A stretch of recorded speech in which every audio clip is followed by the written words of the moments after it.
ప్రతిదినము నీ కృపావార్తతో నన్ను బలపరచుము, అప్పుడు నా దినమల్లా సంతోషిస్తానని భక్తులు చెప్పినట్టుగానే ప్రతిరోజు కూడా ఒక వాగ్దానం తీసుకొని ప్రార్థించి ధ్యానిస్తున్నాం.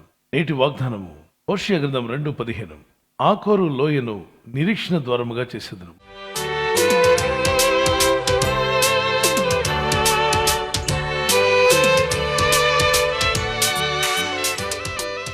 ఆకోరు అనగా శ్రమ గల ఒక లోయను నిరీక్షణ గల ద్వారంగా మారుస్తానని దేవుడు వాగ్దానం చేశాడు. ఈ వాగ్దానంలో రెండు విషయాలు మనకు కనిపిస్తున్నాయి. ఒకటి ఆకోరు లోయ, రెండవది నిరీక్షణ గల ద్వారం. ప్రపంచంలో మనుషులందరూ ఏమున్నా ఏమి లేకపోయినా జీవించగలరేమో కానీ నిరీక్షణ లేకపోతే మాత్రం జీవించలేరు.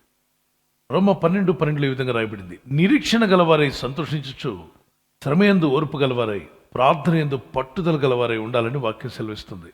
ఒక వ్యక్తిలో నిరీక్షణ లోపించినప్పుడు ఆ వ్యక్తి నిరాశతో ఉంటాడు. నాకేమీ లేదు, నా వారెవరూ లేరు, నా కొరకు రికమెండేషన్ చేసేవారు, నా పక్షంగా మాట్లాడేవారు ఎవరు నా కొరకు లేరు, ఎవరు నన్ను ప్రేమించట్లేదు, ఎందుకు ఈ లోకం, నేను ఎందుకు ఇంకా జీవించాలి అనుకుంటూ నిరాశతో జీవించే వారికి ఒక మాట: నీకు దేవుడున్నాడు, సృష్టికర్తని దేవుడు నిన్ను ప్రేమిస్తున్నాడు, ఆయన నీకు ఒక వేలుముద్ర ఇచ్చాడు.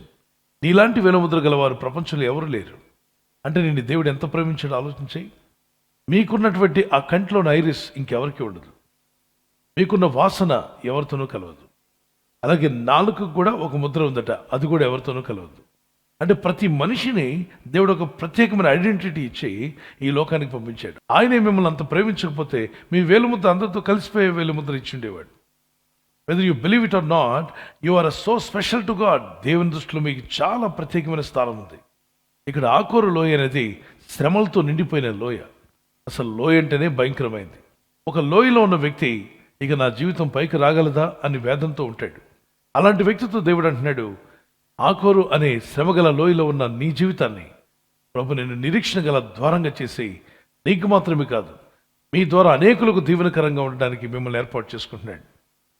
ఎటు చూసినా నిరీక్షణ లేదు, సమాధానం లేదు, నెమ్మది లేదు, కష్టాలు, బాధలు, ఇబ్బందులు తప్ప ఏమీ కనబట్లే.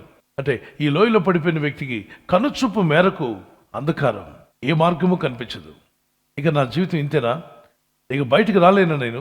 ఇప్పుడు ఈ వాక్యం వింటున్న నా సహోదరి, మీలో కొందరు ఒక విధమైన లోయలో ఉన్నారు. కొందరు ఆర్థిక ఇబ్బందులు అనే లోయలో ఉండొచ్చు, మరికొంతమంది శ్రమ అనే లోయ, శోధన అనే లోయ, ఇబ్బందులు, వ్యాధి రోగాలనే లోయలో పడిపోయిన వారు. అనేక రకాలైన సమస్యలు మీకు ఎదురవుతుండొచ్చు. అవి లోయలో పడిపోయిన మనిషిలాగే మీ పరిస్థితి ఉందా? ఆ లోయలో నన్ను ఎవరు బయటికి లాగుతారు? ఈ అప్పు బాధలనే లోయలో ఉండిపోయాను, నన్ను బయటికి లాగగలిగిన వారు ఎవరు? ఎప్పుడు నేను బయటికి రాగలను అంటున్న వారికి ప్రభు చెప్తున్నాడు, ఆకోరు లోయలో ఉన్న నా సహోదరి, నేను నిరీక్షణ గల ద్వారంగా చేస్తాను, నేను లేవనెత్తుతాను, విడిపిస్తాను, బాగు చేస్తాను. గాఢాంధకారపు లోయలో సంచరించిన ఉన్నాడు దేవుడు, తప్పక విడిపిస్తాడు. కన్నీటి లోయలో నుండి నిన్ను విడిపించి రక్షించి ఆదుకోగల శక్తిమంతులని ఈ కీర్తన మాతో కూడా కలిసి పాడండి. గాఢాంధకారములో సంచరించిన కన్నీటి లోయలో మునిగి తేలినా, గాఢాంధకారములో సంచరించిన కన్నీటి లోయలో మునిగి తేలినా,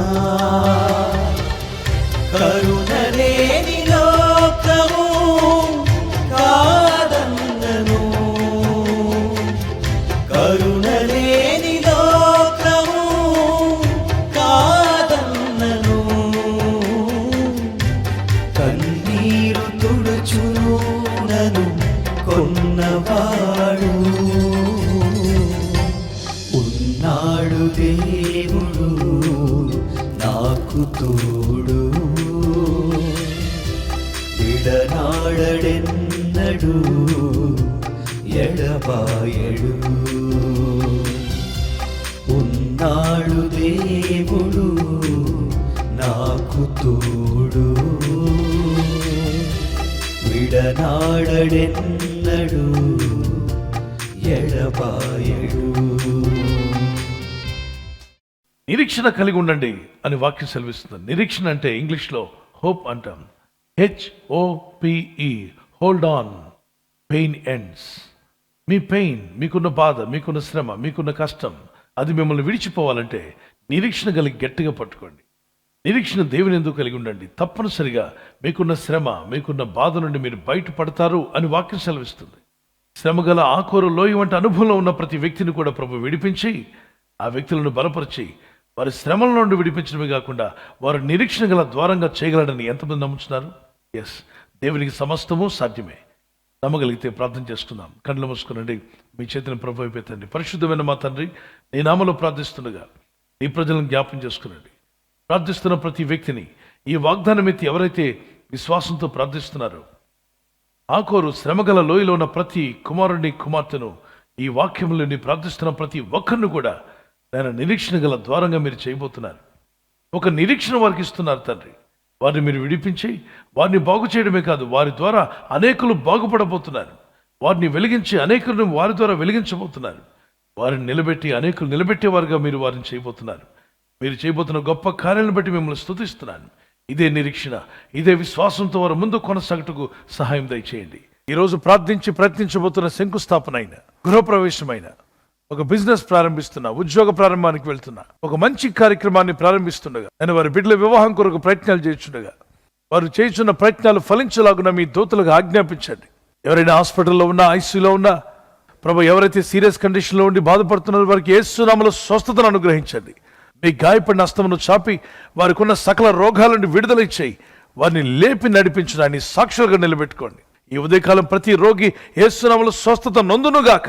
తండ్రి, ఈ దినం ఎవరైతే ప్రయాణమై వెళ్ళబోతున్నారో, అది రైలు మార్గమైనా, ఆకాశ మార్గమైనా, బస్సుల్లో, వాహనాల్లో ఎక్కడ ప్రయాణం చేస్తున్నా, రోడ్డు మార్గంలో ఏ వాహనంలో వారు ప్రయాణం చేస్తున్నా, నీ ప్రజలకు కాపాడే దూతలను పంపండి. ఈ లైఫ్ చేంజింగ్ జర్నీలో ప్రతిరోజు ఉదయ సాయంకాలం నందు ప్రార్థనలో పాల్గొంటున్న ప్రతి వ్యక్తిని కూడా దర్శించి వారి కుటుంబాలను బలపరిచి నీవు ఇచ్చేటువంటి హోప్, నిరీక్షణ కలిగి ముందుకు సాగే కృపనిమ్మని క్రీస్తు యేసు నామములో అడిగి వేడుకుంటున్నాను నా పరలోకపు తండ్రి, ఆమెన్. కృపగల దేవుడు మీకు, మీ కుటుంబాలకు సదా తోడే ఉండి నడిపించునుగాక. బర్త్డే జరుపుకునే వారికి happy birthday to you. Many more returns of the day. God bless you. The promise of God for you. 2 Chronicles chapter 1:12. 2 దినవృత్తాంతంలో 1:12. జ్ఞానమును తెలివియు నీకు ఇవ్వబడును.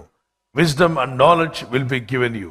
జ్ఞానము తెలివిని అనుగ్రహించి బలపరచునుగాక. ఆమెన్. అలాగే యానివర్సరీ జరుపుకునే వారికి happy anniversary. Many more returns of the day. God bless you.